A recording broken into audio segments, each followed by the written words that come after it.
Joining me now is the Committee for Responsible Federal Budget's president, Maya MacGuineas. Maya, it's great to have you. Thanks so much for being here. Thank you, Maria. Look, you've done such a great job in terms of laying all of this out, in terms of what it means for the country's debt, in terms of tax policy. But I want to get your take on what President Trump just said there. When he cut taxes, he says it was better than the Reagan tax cut. He said that when he cut taxes in the first term, that actually widened the net.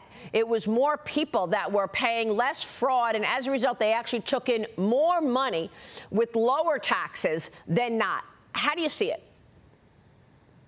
Yeah, I mean, I think we all wish that story were true, that you could cut taxes and it would generate more revenue. But the bottom line is tax cuts don't pay for themselves. They didn't pay for themselves. And if we extend the tax cuts in the future, they also won't pay for themselves. They do grow the economy, but not by enough to generate all the revenue to offset the costs. So if you look forward, what we're seeing is that estimates of extending those tax cuts, which are going to expire next year, would only cover under 15% of the overall cost of the tax cuts. So we saw revenues that came down below what they were expected to and then came back up after COVID, recovering from COVID. But the tax cuts did not pay for themselves. It's one of the budget myths that is out there. And there are a lot of them, because the bottom line is politicians really don't want to do the things we have to do to address the fiscal situation, which is getting more revenue and bringing spending down. Yeah, but Maya, the other thing that President Trump said was the fact that there's all this waste in government. He said there's so many places to cut out the fat, and that's what he wants to do. And that's why he still believes that he'll get more revenue. What about all the fat in government and the potential for cutting elsewhere? Absolutely. There's waste to be cut out of government. I would point to the healthcare areas, national security areas. But, and this is really important, President Trump was there for 4 years. And what we saw was actually approving over $8 trillion in new borrowing. 4.3 trillion if you don't count the money that went to COVID. And there was ample opportunity to cut all that waste, fraud, and abuse and bring the debt down, but it didn't. The debt grew even before COVID hit. The problem is we have politicians who are always pointing towards waste, fraud, and abuse. Yes, let's get it out there. Let's clean up how the government operates. But it does not circumvent the real issue, which is we have to make some policy choices so our budget actually adds up. And you can't just promise the easy things. And you asked really good questions there. If you're talking about cutting the taxes that seniors pay on Social Security, that's going to make Social Security insolvent even sooner. We know we need to make changes to this program to shore it up so it is there for seniors. Increasing the insolvency date is moving in the wrong direction. We need to talk about how to shore up Social Security, not how to make the system even worse where it will become insolvent sooner. And finally, just the idea that, oh, that will make people make a deal. Let's fix the system now. We've known about the problem actually for decades.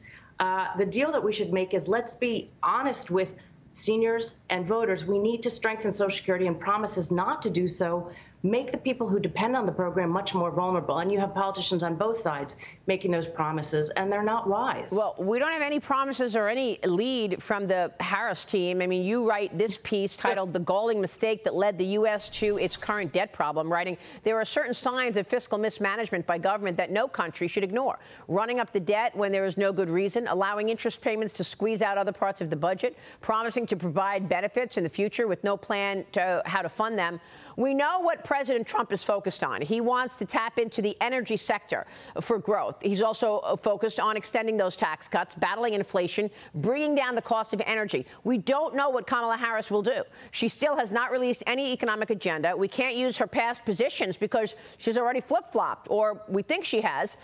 Some aides are saying, no, she's not against fracking. She doesn't necessarily want Medicare for all. We don't know about the border. She was the border czar. So, Maya, do you have any expectation in terms of the Kamala Harris team and their economic plans? So, Maria, you're absolutely right to point out that the fiscal situation that whoever becomes president will be facing is really dire. You and I have been talking about this for quite some time, and it used to be a long-term problem. Then it was a medium-term problem. It is a problem that there are warning lights that we have to pay attention to right now.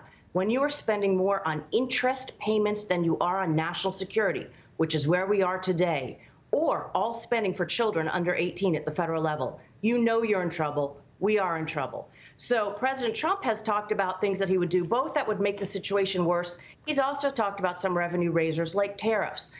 Vice President Harris, we have no idea. Right now we have a blank slate, and it is a time when we have to talk about specific policies. One of the really difficult things about this topic, fiscal responsibility, is unless a president creates a mandate for the importance of addressing this issue and telling the truth to voters, we're going to have to make some hard choices. It becomes very difficult to address those things when they are president. The next president cannot escape this issue, and so it really cannot be a policy-free campaign. Otherwise, we are going to be inheriting a dangerous fiscal situation with no kind of sign of where the leadership on addressing it will come from.